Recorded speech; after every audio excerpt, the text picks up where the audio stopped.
Here's a question we need to rethink together.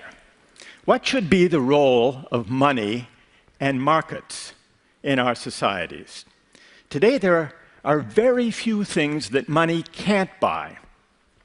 If you're sentenced to a jail term in Santa Barbara, California, you should know that if you don't like the standard accommodations, you can buy a prison cell upgrade. It's true. For how much do you think? What would you guess? $500? It's not the Ritz-Carlton. It's a jail. $82 a night. $82 a night. If you go to an amusement park and don't want to stand in the long lines for the popular rides, there is now a solution. In many theme parks, you can pay extra to jump to the head of the line. They call them fast track or VIP tickets. And this isn't only happening in amusement parks. In Washington, D.C., long lines, queues sometimes form for important congressional hearings. Now, some people don't like to wait in long queues, maybe overnight, even in the rain. So now for lobbyists and others who are very keen to attend these hearings but don't like to wait, there are companies, line-standing companies. You can go to them.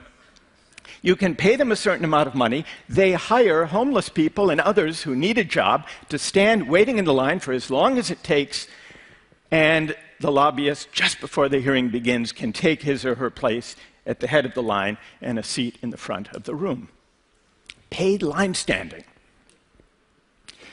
It's happening, the recourse to market mechanisms and market thinking and market solutions in bigger arenas. Take the way we fight our wars. Did you know that in Iraq and Afghanistan, there were more private military contractors on the ground than there were US military troops? Now, this isn't because we had a public debate about whether we wanted to outsource war to private companies. But this is what has happened. Over the past 3 decades, we've lived through a quiet revolution. We've drifted, almost without realizing it, from having a market economy to becoming market societies. The difference is this: a market economy is a tool, a valuable and effective tool for organizing productive activity. But a market society is a place where almost everything is up for sale. It's a way of life in which market thinking and market values begin to dominate every aspect of life. Personal relations, family life, health, education, politics, law, civic life. Now, why worry? Why worry about our becoming market societies? For 2 reasons, I think. One of them has to do with inequality. The more things money can buy, the more affluence, or the lack of it, matters. If the only thing that money determined was access to yachts or fancy vacations or BMWs, then inequality wouldn't matter very much. But when money comes increasingly to govern access to the essentials of the good life, decent health care, access to the best education, political voice and influence in campaigns, when money comes to govern all of those things, inequality matters a great deal. And so the marketization of everything sharpens the sting of inequality and its social and civic consequence. That's one reason to worry. There's a second reason, apart from the worry about inequality, and it's this: with some social goods and practices, when market thinking and market values enter, they may change the meaning of those practices and crowd out attitudes and norms worth caring about. I'd like to take an example of a controversial use of a market mechanism, a cash incentive, and see what you think about it. Many schools struggle with the challenge of motivating kids, especially kids from disadvantaged backgrounds, to study hard, to do well in school, to apply themselves. Some economists have proposed a market solution, offer cash incentives to kids for getting good grades or high test scores, or for reading books. They've tried this, actually. They've done some experiments in some major American cities, in New York, in Chicago, in Washington, D.C. They've tried this, offering $50 for an A, $35 for a B. In Dallas, Texas, they have a program that offers 8-year-olds $2 for each book they read. So let's see what some people are in favor, some people are opposed to this cash incentive to motivate achievement. Let's see what people here think about it. Imagine that you are the head of a major school system, and someone comes to you with this proposal, and let's say it's the foundation. They will provide the funds. You don't have to take it out of your budget. How many would be in favor, and how many would be opposed to giving it a try? Let's see by a show of hands. First, how many think it might at least be worth a try, see if it would work? Raise your hand. And how many would be opposed? How many would? So the majority here are opposed, but a sizable minority are in favor. Let's have a discussion. Let's start with those of you who object, who would rule it out even before trying. What would be your reason? Who will get our discussion started? Yes. Hello everyone, I'm Heike, and I think it just kills the intrinsic motivation. So in respect that children that they would like to read, you just take this incentive away in just paying them, so it just changes behavior. Takes the intrinsic incentive away. Yeah. What is or should be the intrinsic motivation? Well, the intrinsic motivation should be to learn. To learn? To get to know the world. And then if you stop paying them, what happens then? Then they stop reading. Now, let's see if there's someone who thinks it's worth trying this. I'm Elizabeth Loftus, and you said worth a try, and so why not try it and do the experiment and measure things and measure. And what would you measure? You'd measure how many books they read and how many books they continued to read after you stopped paying them. Oh, after you stop paying. All right, what about that? To be frank, I just think this is, not to offend anyone, a very American way.